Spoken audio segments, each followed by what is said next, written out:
We've only begun to scratch the surface of generative AI's enormous potential.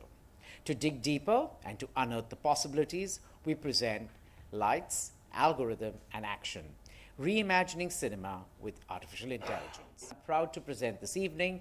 We're in event in partnership with the National Gallery of Modern Art, NGMA Mumbai, Ministry of Culture, Government of India. Look forward to an exciting session. Thank you for being here, and over to you, Pratik. Some of you may know me for my other life, which is as an AI artist. Been doing this for a couple of years now, and I was lucky that I think I was right time, right place, early in the wave. Did some work that I thought was very personal, but it sort of resonated with some other people. It's been a couple of years of experimenting with this new medium of AI image making and AI art to do storytelling in genres that haven't really been very popular in India, specifically science fiction, to some extent horror. So I think given the fact that I've been a producer and a writer and I'm on the studio side, but I'm also grappling with this new tech every day. Quickly, just to familiarize everyone with the tools, I think Midjourney is probably the most popular right now. It's an text prompt-based AI image generation tool, which is being used widely already in the industries around the world for concept art and world building, to some extent storyboarding, to some extent testing new concepts and ideas. I've been using it for my Instagram work to just get a certain kind of storytelling out there. There is ChatGPT, obviously, everyone knows ChatGPT.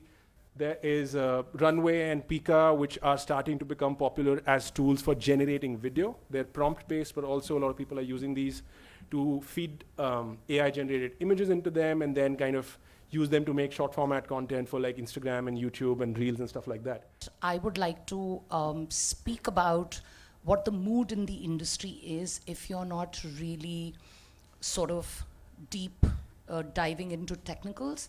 What are the creators thinking? What are the people on ground thinking? And there is a lot of, I feel, fear and misinformation, which kind of is not letting technology sort of percolate into becoming a usual thing that people would kind of educate themselves in to see whether this actually helps you create better or make systems more efficient, or how does it actually become an ally?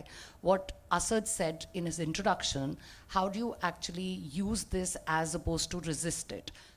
Everybody is like, oh, ChatGPT is shit. You know, it's not, it'll take our jobs away. Now all the actors are very scared. The laws, but nobody is having a conversation. These are all dinner time conversations, because I think I'm seeing the third cycle of tech, sort of shifting, a tech shift happening. So for me, the reason this conversation was very important was to talk about the mood in the industry, and also to kind of get to know from people here that how does this conversation from fear and misinformation go down to actually becoming a conversation that is about knowledge, that is about how do we use this, what is it that you can actually do, because I think that pipeline is very important for all of these tools to start to get used. I think everyone would have heard about this, like knowledge is right at your fingertips, or like you can just get information by a button click. But does that actually hold true? So if you look at the internet content, like more than half of it's in English. The next best is like 7% in Russian and around 5 in Spanish. And when it comes to Indian languages, it's less than 1. So like Hindi being the most popular is like 0.1. So Indic languages is like even less. So, but there's a growing demand of like people who want to consume vernacular content, right? So we are building Furi. It's a multimodal content localization platform. By multimodal, I mean any form of digital content, be it text, audio, or video. What it does is like you upload it on our platform, select a language, select a voice, and it automatically converts or transforms it for you. So behind the scenes, there is a generative AI algorithm, not just one. There are like 13, 14 different algorithms in play. I'll just give a quick demo of what we're building. I don't know. All I know is I have to catch an Austrian Airlines flight tomorrow morning at 9:30, and I don't really have enough money for a hotel, so I was just going to walk around, and it'd be a lot more fun if you came with me. And if I turn out to be some kind of psycho, you just get on the next train. मुझे नहीं पता, मुझे बस इतना पता है कि मुझे कल सुबह 9:30 बजे ऑस्ट्रियन एयरलाइन की फ़्लाइट पकड़नी है और मेरे पास होटल के लिए पैसे नहीं हैं, इसलिए मैं बस घूमने ही जा रहा था। उससे अच्छा होता कि तुम मेरे साथ आ जाती, और अगर मैं किसी प्रकार का साइको निकला तो तुम अगले ही ट्रेन में चढ़ जा। So basically, if you go about like the traditional dubbing pipeline, it takes like roughly like 30 days or so. Sorry, yeah, it takes about 30 days or so. You need to like firstly get the actors' dates, then you need to book a rental studio, and then you go about, then the post-processing and other stuff happen, right? So this takes time. With this kind of software in place, like all you need is like kind of the original source clip. You kind of separate the background music or the noise. And then with few clicks, like you can kind of tune how much you want to retain the timbre or the prosody part, right? And then it's like in a matter of minutes you can get that.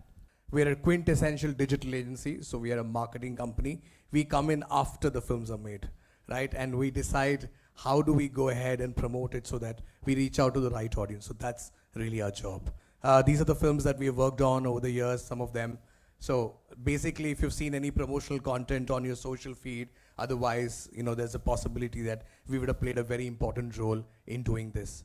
So what we did is we built something called as ACE. It stands for Advanced Content Evaluation. Lot of jargons, but I tell you what it does net. It will tell you what kind of content in imagery, voice, sound, duration, volume is most likely to work on a platform. So it'll tell you a shirtless actor in an orange background talking in Hindi and funny is more likely to work than a tall actor wearing a brown shirt with a horse in the background, right? So I mean, as awkward it could get, right? So it basically throws data to you so that you can say, hey, I need units like this, which can then be used for prompts to tell your Gen AI engine what to create, right? So it is Gen AI creates, this tells you what prompts you could give to create.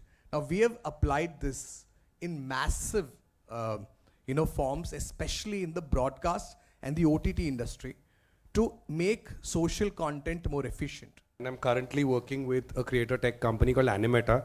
It's a creator tech company that's trying to revolutionize the creator economy through technology. We all know that in the pandemic, YouTube creators, Instagram creators, TikTok creators, they've changed the game, and that's what the creator economy is about. It's one of the first industries that has crossed 100 billion mark in about 7-8 years worldwide. So it's growing, and everybody is a creator in that sense of the term. So when you have numbers, you need data, and that's when AI comes in really handy. So what we essentially do, our first product is this influencer marketing platform and social commerce platform, which we've built with the help of, AI and a truckload of HI as well, because as long as the HI drives the AI is fun in that sense. So we're trying to just put in a certain degree of science, because what happens is, while the first example that I opened with is very charming, because back in 1989 when Chandni was made, there was one Yash Chopra. There is only one Yash Chopra, but there are multiple others who want to try, and thanks to the little device that all of us carry, each one of us has the power to do something today. So it doesn't mean that we're going to crush their aspirations saying, "Arey tu Yash Chopra nahi hai." So AI in that sense, it's truly democratized. I'm interested in thinking and hearing from you guys, and this is to the panel, what do you think that means for like human creativity, and how as human creators now with these really evolved / easy seeming tools, you still kind of preserve your point of view? How do you grapple with that, right? Right now it's a bit of a problem of plenty. It's maybe, is it making it too easy? How do you think creators navigate that?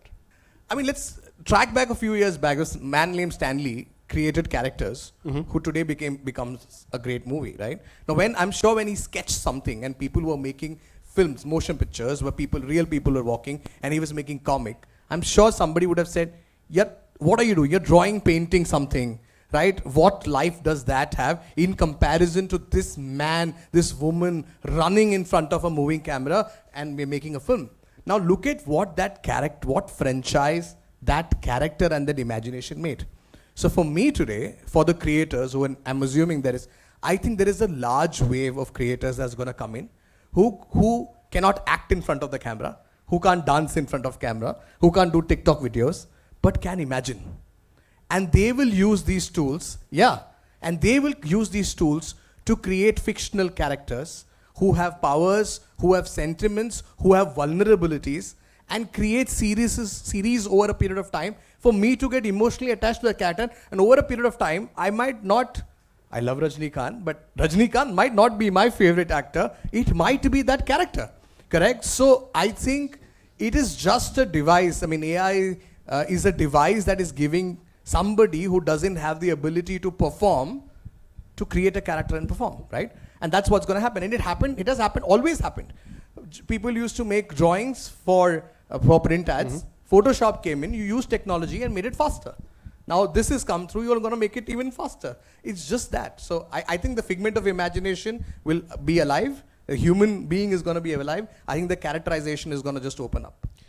Like I said when I opened the discussion, that how does this percolate? Where is the knowledge conduit for all of this, for a working professional within the industry to kind of figure out where this is going, where this is headed, how is this going to affect my daily job, and how will these tools, even legally for that matter, how does the landscape completely shift? Because it will shift.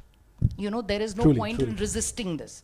So now the conversation really needs to shift to how, and not will it or how will it. Of course it will, but even the advancements that have happened, even the tools that have come in, how do they percolate within my normal working environment, and how do I use it, and where do I go to kind of figure out what my next steps are, is what has become important. I don't think that gets spoken about as much as what will this do to creation. Okay, so let's do this. Like 60-second takeaways for just everyone in the audience that you would say that, hey, if you're interested in this tech, or are you in this business or looking to enter it, this is what you should do. Go, 60 seconds. Okay, so from a creator perspective, I think what Smriti said, be curious, keep learning. That's obviously in order to stay relevant. Also, one important point to what he had said earlier, what I would say, and to your point again, all these job losses, etc., are also somewhere cherry-picked facts. Because while certain jobs are getting lost, certain others are getting created. As he mentioned, I'll give my own son's example. We were pushing him to come and watch Avatar the other day in the theater, and he was like, I don't want to come for a $300 million budget film. I would rather watch 3 hours of YouTube, which is being made on home cameras. So now imagine those 300 million getting distributed to creators. How much content can it generate in that sense? So that those losses, jobs would be gone. So you never know, depending on what is dished out of you or at you, be prepared. That's at an individual level. Businesses, yes, we sit in comfortable offices and keep complaining. We need to be a little bit more. I don't think as a society we embrace the idea of democratization in its truest sense. We want to say armchair democratization, but I should get my 7-figure salary.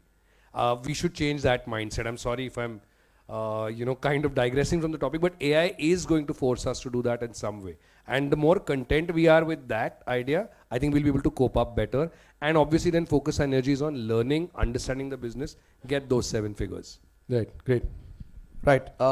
So as individuals, I think the first thing you need to do is learn and create. If you're genuinely interested in using it to be a creator, because you'll keep putting content out there and you'll keep getting feedback, and you'll understand what is going to work and what is not going to work.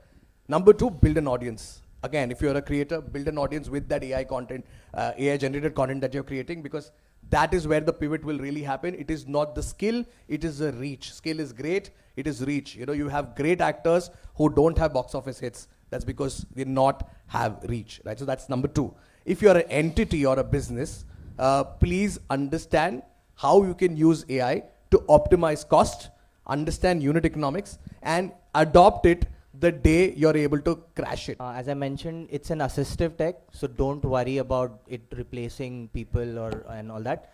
I understand there is like fear and there's also hype, so don't believe that, because the real questions will always get buried otherwise. And yeah, adopt like this technology, because it's kind of nascent yet. It's like not designed. For example, the Indian languages, it's still not there in place. So the sooner you adopt, right now it's like a good to have, soon it will become a must have, right? So the sooner you kind of adopt or try it out, and then while trying out, you will also figure out what are the limitations of this tech. So then that hype or the fear that you have, that will automatically go away.